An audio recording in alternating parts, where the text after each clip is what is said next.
আসসালামু আলাইকুম। Welcome back to my channel. সবাই কেমন আছেন? আল্লাহর রহমতে আমি অনেক ভালো আছি। আর এই মুহূর্তে আমার যে ভিডিও দেখছেন এবং যে শুনছেন সকলের মনের নেক ইচ্ছাগুলো যাতে আল্লাহ পূরণ করে দেন। আল্লাহ যাতে সকলের সকল সমস্যা থেকে মুক্ত করে দেন। এই তো আজকে একটা নতুন রেসিপি নিয়ে আসলাম। এটা হচ্ছে ডিম ভুনা। আমরা ডিম ভুনা সবাই করতে পারি। কিন্তু আসলে এখানে যারা আমার ভিডিও দেখছেন তারা হয়তো আমার চাইতে ভালো করতে পারেন রান্নাবান্না। তারপরও আমার কাছে যেটা ভালো লাগে আমি সেটা আর কি আপনাদের কাছে জাস্ট শুধু উপস্থাপন করছি। অনেকের দেখা যায় যে ডিম ছুলার সময় ডিমটা নষ্ট হয়ে যায় বা ভেঙে যায়।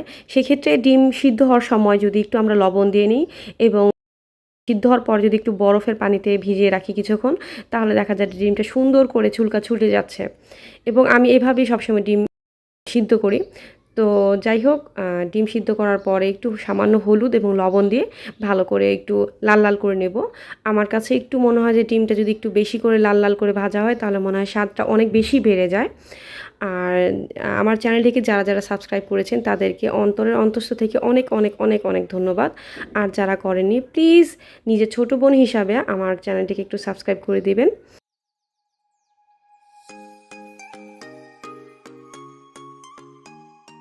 সবাই আমরা নিজের কথা সবাই চিন্তা করি, কিন্তু অন্যের কথা কেউ চিন্তা করি না।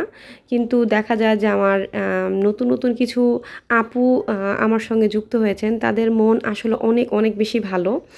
আর আপনাদের অনেক ভালোবাসা পেয়ে আমি অনেক অনেক মুগ্ধ হয়ে যাচ্ছি যে আসলেও একটা সময় মনে করতাম যে দুনিয়াতে হয়তো বা ভালো মানুষগুলো কমে গিয়েছে। আসলে না, আমরা আসলে ভালো মানুষের সংস্পর্শে গেলে তখন বুঝতে পারি যে দুনিয়াটা আসলে অনেক বেশি সুন্দর।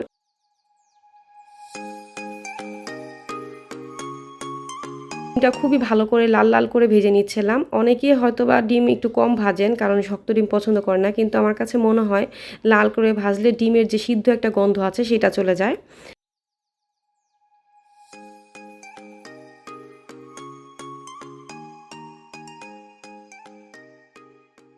তেল খাওয়াটা আসলে আমাদের জন্য ক্ষতিকর। তো তেল একটু যত কম দেওয়া যায়, যতটুকু দিলে আপনার রান্নাটা কমপ্লিট হবে ঠিক ততটুকুই আমি তেল ব্যবহার করি। তো পেঁয়াজ ভালো মতো লাল করে তার মধ্যে আপনার সব ধরনের মশলা, আমি তো গরম মশলাও দেই, আবার আদা রসুনও দেই।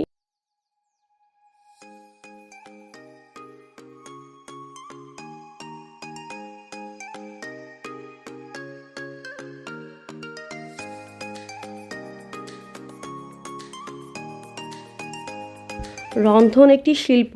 যদি আমরা সেটা বুঝতে পারি তাহলে অবশ্যই নিজের মনের মাধুরী দিয়ে যদি রান্না করতে পারি, যদি আমার মনের যত ধরনের রং আছে সেই রং এই রান্নার মধ্যে ঢেলে দিতে পারি, তাহলে দেখবেন আপনার নিজের কাছেও ভালো লাগবে এবং যারা খাবে বা যারা এটা দেখবে তাদের কাছেও ভালো লাগবে। তো আমরা আসলে অনেকেই দেখা যায় অনেক বেশি ব্যস্ত থাকি, রান্নার ক্ষেত্রে একটু সময় কম দেই, কিন্তু আমাদের রান্নার প্রতি বেশি সচেতন হওয়া উচিত, রান্নার দিকেই বেশি খেয়াল করা উচিত। কারণ যেহেতু রান্নাটা পরিবারের প্রত্যেকটা সদস্যর সুস্থতা বয়ে নিয়ে আসে। তো আমি এখানে জিরা গুঁড়া, ধনিয়া গুঁড়া, হলুদ, মরিচ সবই দিয়েছি।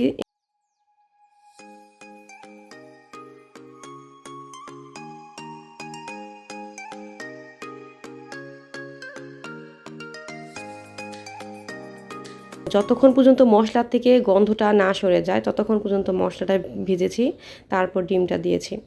এই তো আমার ডিম তৈরি হয়ে গেছে।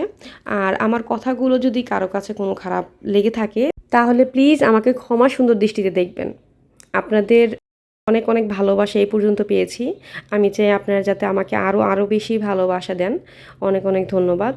আর এই তো ডিম কমপ্লিট হয়ে গেছে। আমাদের বাসায় ডিম হচ্ছে মাংস চাইতে বেশি প্রায়োরিটি পায়। ডিম ভুনা করলে সবাই ভাত খেতে পারি আমরা। আমরা খুবই পছন্দ করি ডিম ভুনা। কার কার এরকম ডিম ভুনা ভালো লাগে আমাকে জানাবেন। অবশ্যই আমার চ্যানেলটিকে সাবস্ক্রাইব করে আপনার পাশে থাকার সুযোগ করে দিবেন। আমি সকলের পাশে থাকতে চাই, সকলের জন্য দোয়া করি। সবাই ভালো থাকবেন। আসসালামু আলাইকুম।